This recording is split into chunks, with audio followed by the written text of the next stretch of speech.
السلام عليكم بنات، كيف الحال؟ نتمنى ان شاء الله تكونوا بخير وعلى خير وانتم كتشوفوا هذا الفيديو. مرحبا بكم في حديث بنات.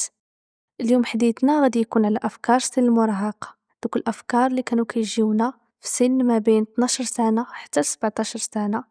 نضحكوا على ريوسنا شويه ونعطيو بعض النصائح للبنات اللي باقيين في هذا السن. فما نطولش عليكم ونبداو في الفيديو ديالنا. فأول فكرة غادي نبدا بها واللي هي تقريبا جات لجميع البنات، حتى تكملوا الفيديو قولوا لي في لي كومونتير إن فكرة جاتكم من هاد الأفكار ثلاثة اللي غادي نقول.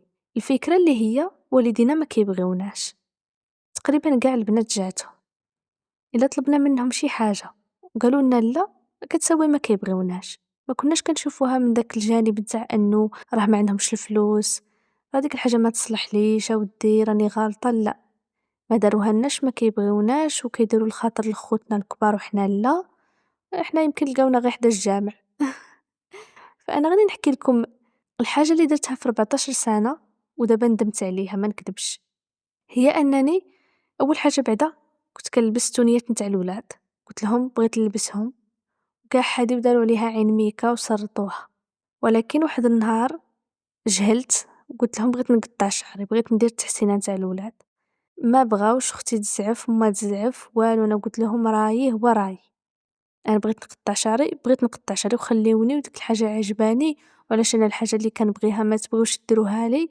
المهم راكو عارفين ديك الدراما، نط قطعته، ما يعني ما سمحوليش بتقطيع نتاع الولاد، ولكن قطعته تقريبا كامل. ما عرفتش ديك لاكوب كي كيقولوا لها، ولكن المهم قطعته كامل. قال لي داك الشعر قصير وصافي. ايوا دابا ندمت عليها، حيت داك الشعر اللي كيكون عندنا في الصغر يا سبحان الله، كي كديري فيه المقص يا كيقصف يا ما كيبغيش يطوال يا كيبقى يتقرد يا كينشف. المهم فاش كنتفكرها كنقول يا ارض نشقي وبلا عيني على هذيك الحاله اللي كنت نديرها. ونصيحه للبنات اللي راكم تفكروا تقطعوا شعركم ما عمركم قطعتوه راكم باغيين تقطعوه، يا ديروا له شي كوبه زوينه بلاش عليكم دوك التحاسن، او والله لا غير كيخرجوا على الشعر.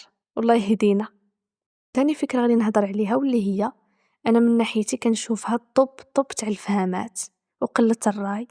زعما رحنا دركنا ورحنا كبرنا ورحنا صافي، ما عندكمش الحق تقولوا لنا.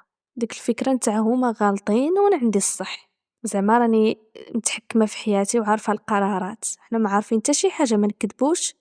انا غادي نعطي مثال، بحال مثلا تلقى واحد البنت بداك السن يقولوا لها ديك البنت اللي كتمشي معاها راها ما مزياناش، اودي بدلي صاحبتك، التليفون ممنوع مثلا، مواقع التواصل الاجتماعي ممنوع. فهي هاد الشيء غادي تشوف تقييد للحريه ديالها، في حين والديها عندهم خبرة في الحياة، راهم عارفين بأنه داك الشي غادي غير يخرج لها على حياتها. تقدر تقدي داك الشي في السر، تقدر تحل شي فيسبوك في شي تليفون تاع شي صاحبتها. بعدا على ذكر الفيسبوك، بيناتنا غير يقولوا لي هذاك التطبيق اش من فائدة فيه. انا بعدا ما ديت منه حتى شي فائدة، الحمد لله، غير بنادم يخرج منه اقل خسائر، ما درناش شي فضيحة ولا والو. تطبيق ما فيه حتى شي فائدة، كتدخلي كتلقاي انفيتاسيون قبلتيها سلام منين انتي، صيفطتي تصويرتك واقفة جالسة دايرة، واش راكي ديري، راكم عارفين دوك الأسئلة الكلاسيكية اللي ما عندهم حتى معنى. هذاك التطبيق اللي الحمد لله سلكت منه خصها كاع دير صداقة. عاد اليوم منين داروا القوانين وكل شيء فراه الواحد يعني ولا يخاف على راسه، ولكن هادي شحال والو. التطبيق كان فيه غير كما نقولوا حنا واحد المثل، غير زيد مبارك بحمارك. واش ما كان يقولوه، ما تعرفيه بنادم ما تعرفيه ولد ما تعرفيه بنت، هذاك التطبيق ما عنده حتى معنى. المهم نرجعوا للموضوع نتاعنا. اي بنت والديها دايرين لها هاد القوانين تسمع لهم ودير رايهم، راهم هما عارفين لك الخير من الشر وهما عارفين مصلحتك. حنا راه في داك اللاج ما كنكونوا عارفين حتى شي حاجه، الصح كنردوه غلط والغلط كنردوه صح، ما غاديش نكذبوا. والله يهدينا جميعا.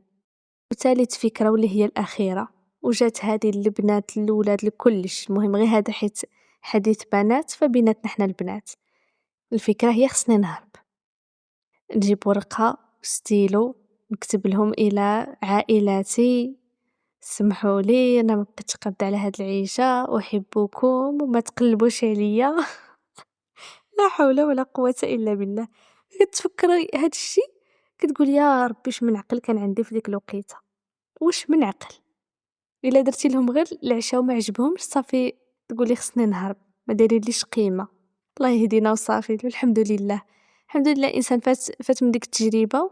والحاجة اللي كنزيدو نحمدو ليها الله كتر أننا ما درناش شي طيش كبير، شي حاجة اللي ندمو عليها بزاف، كاع هادشي ورحنا فوتناه.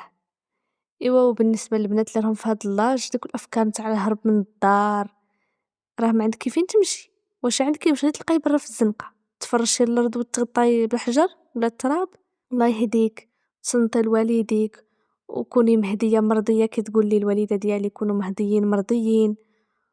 الحمد لله الواحد يحس بوالديه، ما يكلفهمش في التربية نتاعه. دابا هذه نصيحة من القلب للبنات اللي كيتابعوني، سواء صغيرة سواء كبيرة. كبيرة دابا ان شاء الله نتمنى يكونوا داروا عقلهم، وانما اللي راها مازال في داك السن ما تعذبيش والديك، ديري رايهم، وتكون عندك واحد الغيرة على النفس ديالك، واحد الكرامة. ماشي أي حاجة الريح اللي جات تديك. داك القضية نتاع القطيع اللي فات تمشي معاه.